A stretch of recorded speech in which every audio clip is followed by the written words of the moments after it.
First up, we have the Bamiyan Buddha, located in Afghanistan, or at least it was located in Afghanistan. For form, you need to know this is a 175-foot tall Buddha that was carved into the stone of the mountainside. At one time, it was painted and covered in plaster.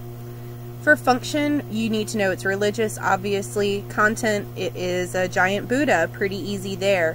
But for context, you need to know that this was the greatest act of iconoclasm in recent history and was destroyed by the Taliban in 2009 in an event that was highly popularized through news channels, and a lot of adults, like your parents, might remember this.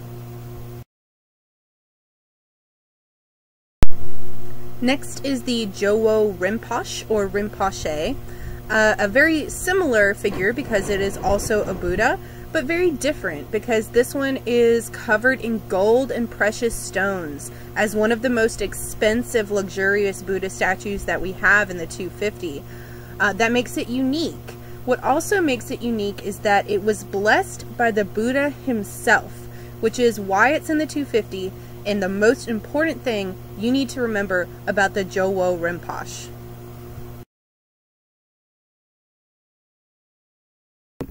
Next up, we have the Great Stupa at Sanchi. For form, this is a dome-shaped structure with 4 gates and a perimeter carved out of stone.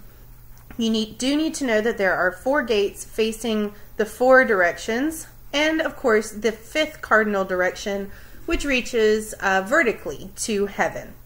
For function, you need to know this is a religious structure, it's associated with Buddhism, and most importantly, it's meant for circumambulation.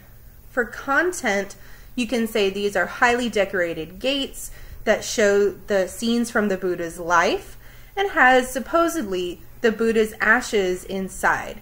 For context, you need to know this is one of many stupas.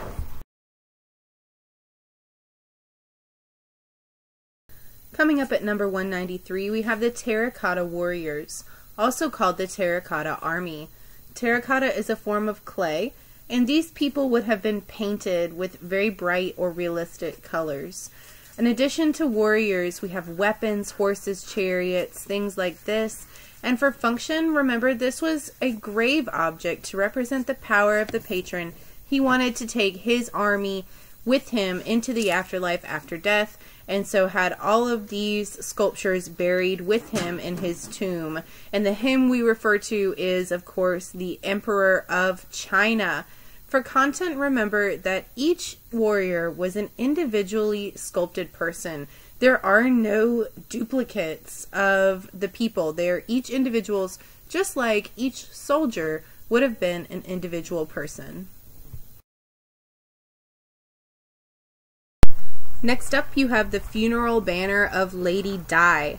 For form, this is a banner that hangs. I know it looks like a cloak, but it's not. And it is painted silk. Remember that there are 3 registers here in the painted silk scenes. For function, this serves to cover death and memory, and also power of the patron of course being Lady Di. Her actual portrait is found in the scenes painted onto the banner, and it shows her both in life and in death. Shows scenes of heaven and hell, the different realms, and also has auspicious animals. Remember that auspicious animals are lucky animals like dragons, crows, and goats. For context, this was found in China, and Lady Di's mummy was incredibly well preserved, so much so that they could dissect it as if she had just died. It was also found within nested coffins, which shows how powerful she was. And here we have the Longmen Caves, located in China. This is one of the largest religious cave complexes in the world. For form, you do need to know that the art is carved into the cave, directly into the stone of the mountain. And this is a religious function, but also represents power of the patron because of those who paid for it, the nobility, the government, and sometimes the emperor.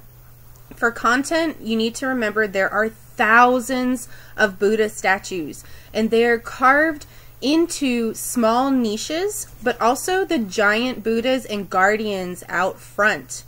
For context, it is in China, but this represents the spread of Buddhism and the idea of carved religious caves that was taken from India through travelers that moved from there to China and adopted into this culture.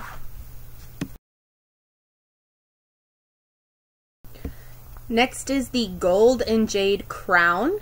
For form, this is really simple. It's made of gold and jade, and it's a crown. For function, this is death and memory, and also power of the patron, because only the royal Koreans would be able to have a gold and jade crown.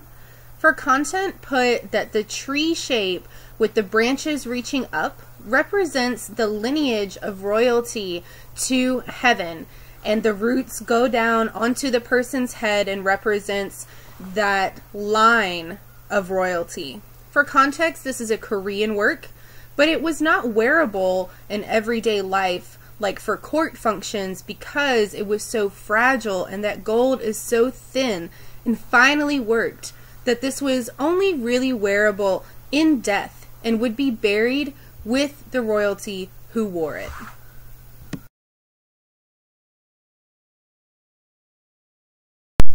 And here we have Todaiji. What you're looking at right now is the exterior of the Great Buddha Hall. Todaiji was actually a city complex, and Ji means temple. So the temple was inside the city complex. For function, power of the patron, because that city was very powerful and it was nested as a trade center of Japan at the time. You also have religious worship here in Buddhism because of the giant Buddha inside of that Great Buddha Hall. For content, of course, put the Great Buddha and also the gates that represent the 4 cardinal directions. For context, you need to know this is the largest wooden structure in the world, built completely out of wood, and the Buddha is cleaned every year in a religious ceremony. You can remember that Todaiji was the political capital, but was also paired with religion. So this is one of those confusing city and religious areas in Asia that we're going to learn about. Don't forget that. Next up is Borobudur, or if you can't remember how to spell it, Borobudur. Right now you're looking at the massive pyramid-shaped temple complex from the air. You do need to remember that this is terraced, and you can see those different levels that lead up to the top. For function, we have a little bit of power of the patron. Although it was lost for so long, we don't really know who the patron was. This is mainly a religious worship function here. And remember that with Buddhism comes that circumambulation and that path to enlightenment. For content, this has a lot of content. It has carved stories of the Buddha's life. It has Buddhas seated on top, which you are looking at now, which are located inside of domed stupas, located on the top, but also all along the sides of those terraces. This is located in Java, the island of Java, in Indonesia, and it was lost for such a long time that we really don't know that much about its origin, but we do know that the visitors are meant to follow a religious path, following their dharma to reach enlightenment. The carvings become more enlightened or more closer to nirvana the higher you go within the complex. And at the bottom, there have been recently discovered carvings that represent karma, or the bad things that happen to you in your next life if you don't live a good life in this one. For example, if you say ugly things about people in this life, you will be born as an ugly person in the next life. So you do need to know all of this about Borobudur, but especially the ways in which the temple complex reflects Buddhist beliefs.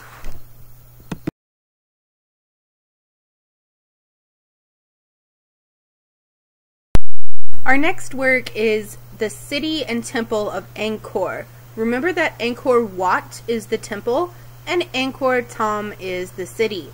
This is another huge temple complex, complete with stone carvings, but this one is Hindu.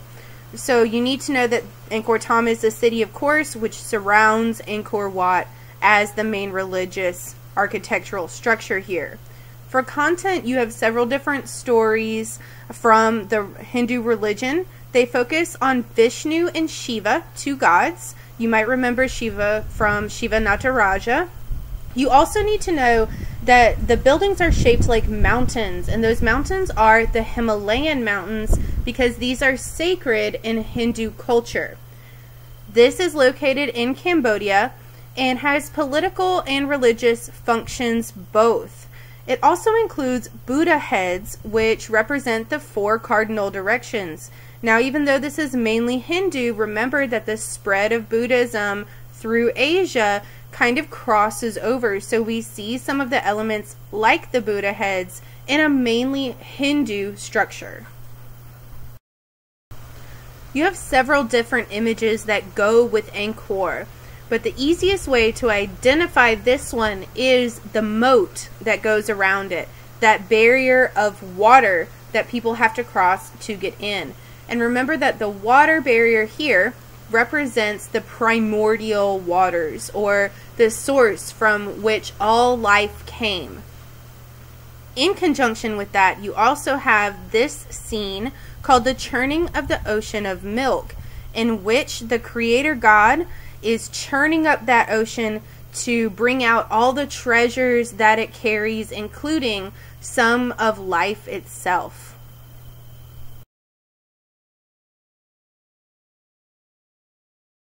Next, you have another Hindu structure, Lakshmana Temple. Remember that this temple also depicts the gods of the Hindu pantheon, but it represents them in such a way as that it's very sexually explicit, having to do with love and procreation and the honoring of females. For form, remember this does also have the Himalayan mountains incorporated as the home of the Hindu gods and the source from which all life comes from, very similar to Mount Olympus in Greece. For function, remember circumambulation. You're supposed to circumambulate around the temple, praying and looking at these images and feeling that meditation and calm that comes with these Eastern religions. For content, all of the different stories and individual scenes painstakingly carved, and for context, this is located in India. Taking a break from architectural complexes, we're now going to look at Travelers Among Mountains and Streams by the artist Fang Quan. You do need to know that, by the way. For form, this is a painted silk scroll. Even though paper was invented in China, we see a lot of this art done on silk just because that's the way it was more readily available. This artwork is done by applying different ink washes. So think about those gray parts. They're applied very lightly with brushes to kind of achieve this misty kind of atmospheric perspective. And then the dark parts would have more ink layered on top. If you're familiar with using watercolor, this is very similar, although it is only with one color, black ink. For function, you need to know that this is religious as well as decorative. The religious part of this function is very important because it contains an image of the path to enlightenment. And the way to enlightenment or nirvana is through nature, according to Taoism, which can be spelled with a T or a D. Either way is acceptable. But that's very much this part of combining different religions, being one with nature and the mountains, and just kind of being in the world. For context, you can include some of that, of course, but you do also need to know that this is a prime example of Chinese painting.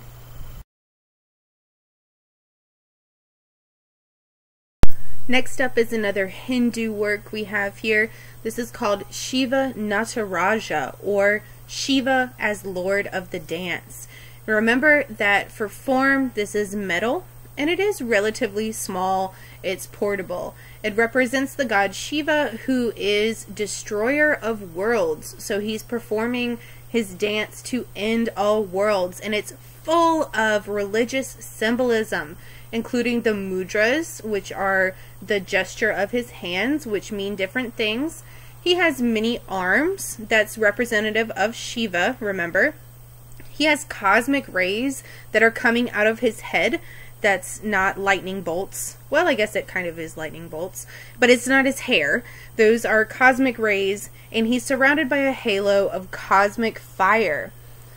For context, you need to know that this was paraded, and still is paraded, through the streets, and it's decorated with flowers and candles in India. So you do need to remember that it is portable and meant to be shown to a wide variety of people in a type of parade or festival.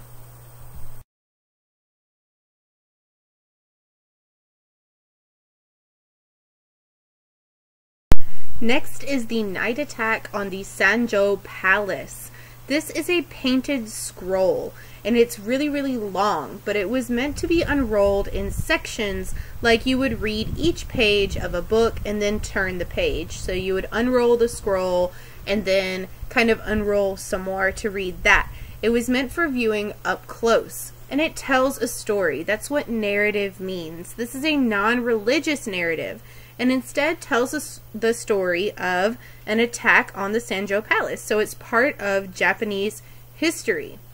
This is an example of something called men's paintings. It was not meant for women to read, only men like nobles and warriors.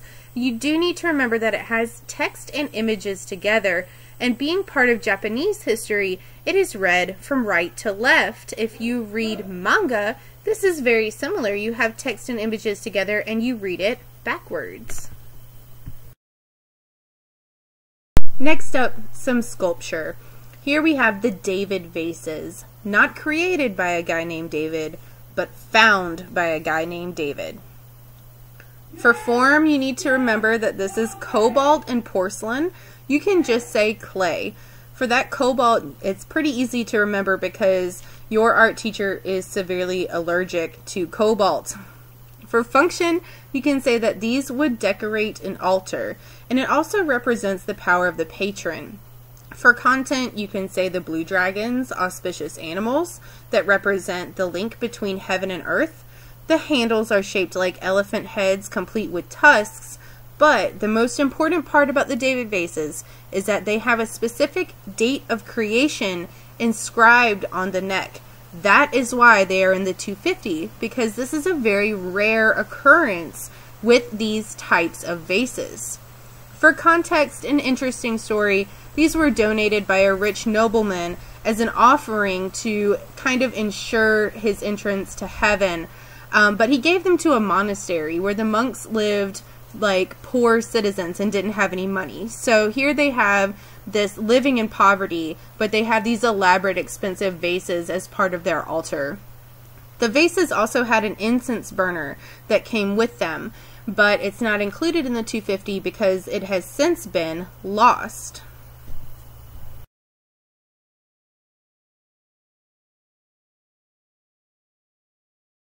Skipping around countries here, we now have another painted silk portrait. This one is a portrait of Sin Suk-ju, and he was the Prime Minister of Korea. That's very important to know. For form, of course, painted silk. For function, you can put power of the patron because this is all about his power. For content, you do need to know that this is a meritorious person. A meritorious person is somebody who has a lot of merit or honor. So pretty much he was in good with the emperor as prime minister of the region. For context, it's highly detailed and it's Korean. His shoes are especially detailed, and of course the hat is very symbolic, and his robe of course is very noble. You do also need to know that this served partially as a remembrance of the person who was painted in it, and was hung in people's houses kind of to have the person with them after death. So you can compare it to the portrait of Tamatiwaka Nene, because it is that powerful figure represented in a two-dimensional painting.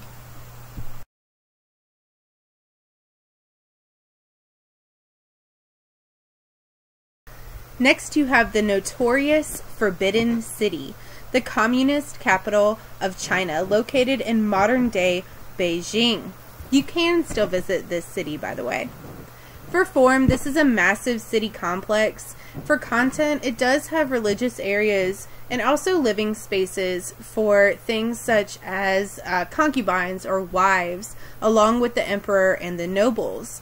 It's surrounded by walls on all sides and a moat as well. It's highly decorated with these dragons and carvings, religious and political symbols.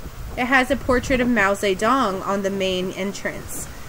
For context, you need to know that this is the axial plan of Chinese architecture, which represents a political or living space, not a religious function here. For function, remember, that's power of the patron.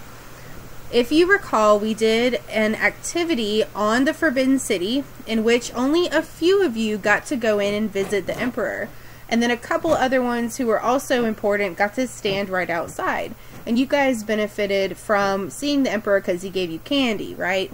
And then the normal people would stand on the outside of the gates. So the more important you are, the higher you get up those steps, and also the further into the city you can go, passing through a series of gates on the way in.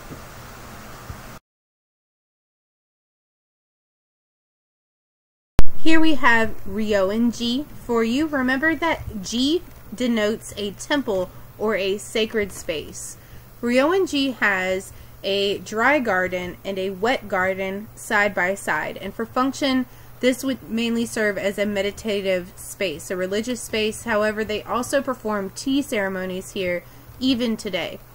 You need to know that this is part of Neo-Confucianism or Taoism, that connection with nature. For content, I've made it easy for you. Rocks. And for context, this is in Japan, and the rocks supposedly have not been moved in the dry garden since the 1800s. Remember that you cannot see each rock at the same time.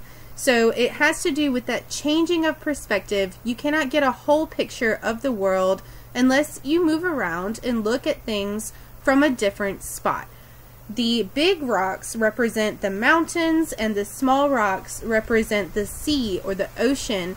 Think of that misty kind of atmospheric perspective connected with travelers among mountains and streams. These two go hand in hand.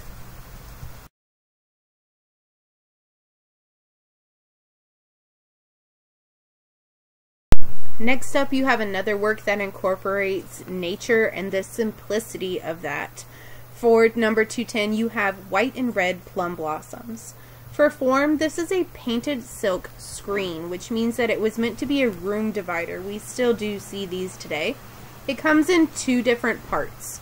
For function, this was meant to be decorative, but it also has those religious tones of Taoism and the simplicity of nature, of being one with nature, of reaching enlightenment through your path along with nature. And for content, it literally contains some trees and a river. That thing in the middle, you do need to remember that that is a river or a stream with those patterns inside. Think about the simplicity of this as compared with Ryoan-ji.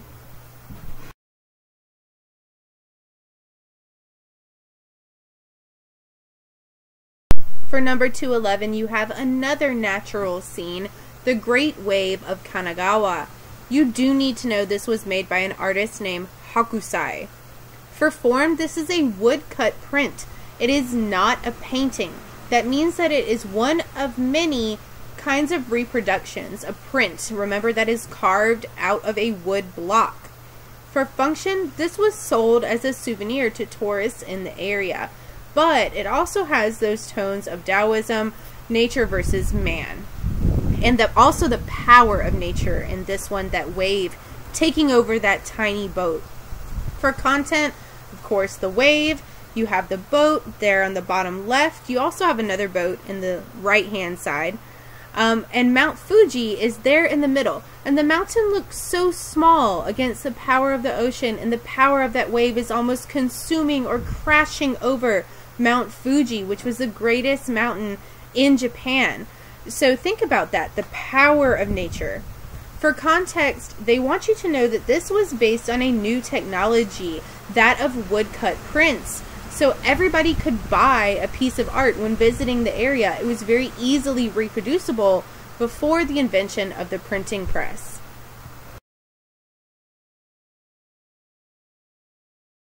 And last but not least for this unit, we have number 212, Chairman Mao en route to Anyuan. This is Chairman Mao Zedong, commonly referred to as Chairman Mao. For form, this is a poster. It was originally a painting, but it was reproduced in prints. That's very important for you to know. And it was hung everywhere as part of a propaganda narrative, or a piece of propaganda in which they were telling a story, obviously about Chairman Mao. Content, you have Mao among the mountains. He's carrying a scroll. He's looking very determined with this wise look on his face and very calm. And for context, you do need to know that he was traveling to a miners' strike located in the town of Anyuan. This was considered a win for communism, so Mao is going out to support his supporters in support of communism. So think about that determination. Also, he's represented as being religious because he's on this journey through nature, and it's this whole propaganda thing all together when looked at from an outside perspective. So that's it for your first Asia unit. This was kind of long and I apologize, but we had a lot of architecture. So I hope that you are ready for your test, and remember that the most important thing you're going to need to know for the essay portion may or may not have to do with the Forbidden City and the axial plan. Good luck!